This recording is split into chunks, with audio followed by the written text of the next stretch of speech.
क्या है phases of pandemic? आइए जानते हैं इसे विस्तार से। किसी डिजीज के फैलने के स्तर को जानने के लिए, उस डिजीज के ट्रांसमिशन लेवल को समझने के लिए उसे कई फेजेज या स्टेजेस में क्लासिफाई किया जाता है। 1999 में डब्ल्यूएचओ ने first influenza pandemic preparedness plan को जारी किया था, जिसमें पेंडेमिक यानी महामारी के ट्रांसमिशन के स्तर को 6 यानी 6 फेजेज में बांटा था। दोस्तों, वर्तमान में जो पेंडेमिक के ट्रांसमिशन के जो फेजेज हैं वे 4 हैं। आइए पहले जानते हैं पेंडेमिक के पुराने 6 फेजेस के बारे में। पहला फेज में कहता है कि it is the period during which no animal viruses are reported to cause infection in humans, यानी कि एनिमल से कोई वायरस ह्यूमन में नहीं आया है, पहला फेज में कहता है।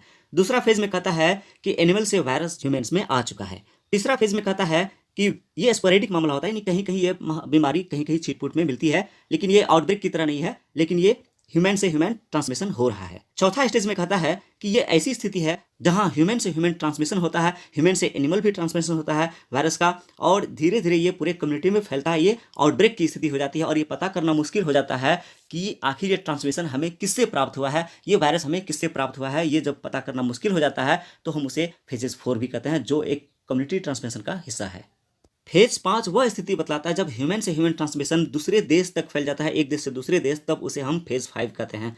और फेजेस 6 जो आपका है ह्यूमन टू ह्यूमन ट्रांसमिशन के साथ साथ एक देश से दूसरा देश और अचानक स्थिति में कई देशों में ये फैल जाता है, महामारी की स्थिति पैदा हो जाती है, पेंडेमिक की स्थिति हो जाती है, तो हम उसे कहते हैं फेज 6 कहते हैं। दोस्तों, बहुत ही भयावह स्थिति होती है फेज 6। और ये जो 6 स्टेजेस ऑफ डब्ल्यूएचओ का जो प्लान है फरवरी 2020 से बंद हो चुका है, यानी डब्ल्यूएचओ ने इसे स्टॉप कर दिया है इस 6 स्टेप प्लान को फरवरी 2020 से। मार्च 2020 में कोविड-19 के लिए नया प्लान जारी किया गया, जिसमें कि 5 फेजेस बताए गए थे, ट्रांसमिशन सिनेरियो के 5 फेजेस बताए गए थे। नंबर 1 में है अंडर इन्वेस्टिगेशन, दूसरा है इंपोर्टेड केसेस ओनली, तीसरा है लोकल ट्रांसमिशन, चौथा है कम्युनिटी ट्रांसमिशन और पांचवा है इंटरप्टेड ट्रांसमिशन। 9 अप्रैल 2020 से ये भी प्लान चेंज हो चुके हैं, अब नए प्लान हम उसे देखते हैं। दोस्तों, 9 अप्रैल 2020 से न्यू ट्रांसमिशन सिनेरियो कोविड-19 के लिए जारी किया गया, जो है आपका नंबर 1 में है नो केसेस। इसमें 4 सिनेरियो है। पहला है आपका नो केसेस। नो केसेस मतलब कोई केसेस मामला नहीं है डिजीज का, उसको हम लोग फर्स्ट फेज में रखते हैं। दूसरा में आपका सिनेरियो में है स्पोरेडिक केसेस, जिसमें कहीं कहीं मामला छिटपुट में होता है, या इसमें 2 बातें होती है, या तो बीमारी कहीं से आया है या फिर लोकल ट्रांसमिशन हो रहा है, इसे हम कहते हैं स्पोरेडिक केसेस। 2 नंबर पे रखा गया इसको। यानी स्पोरेडिक में एक या अधिक केसेस हो सकते हैं जो इंपोर्टेड या लोकली डिटेक्टेड होता है। तीसरा ट्रांसमिशन सिनेरियो है क्लस्टर ऑफ केसेस। इसमें क्या होता है कि कोई भी मामला जो होता है किसी एक ही लोकेशन में, एक ही ज्योग्राफिकल लोकेशन में झुंड में हो सकता है, ज़्यादा संख्या में हो सकता है, लेकिन उस लोकेशन से दूर फैलाव नहीं होता है, यानी कि हैव फ्यू और नो डेथ्स। इसमें कुछ डेथ्स होता है या तो नहीं के बराबर डेथ्स होता है। Hardly any has reported any new deaths, हो सकता है कि कुछ ही नया डेथ्स हो। चौथा जो ट्रांसमिशन सिनेरियो है वो है कम्युनिटी ट्रांसमिशन।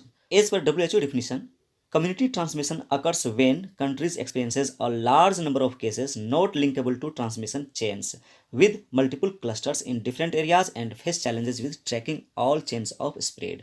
यानी कि ये इस तरह से फैल जाता है कि ये पता करना मुश्किल हो जाता है कि बीमारी किससे किसको फैला, ये पता करना मुश्किल हो जाता है, इसका चेन पता करना मुश्किल हो जाता है, इसके मल्टीपल क्लस्टर्स हो जाते हैं, साथ ही ये चैलेंज हो जाता है इसका ट्रैक करना, इसके चेन को तोड़ना। इस प्रकार ऐसा होता है कम्युनिटी ट्रांसमिशन। हमें कमेंट में ज़रूर बताएं कि आपको वीडियो कैसा लगा। साथ ही इस वीडियो को लाइक कीजिए, शेयर कीजिए और हमारे इस चैनल को ज़रूर सब्सक्राइब कर दें।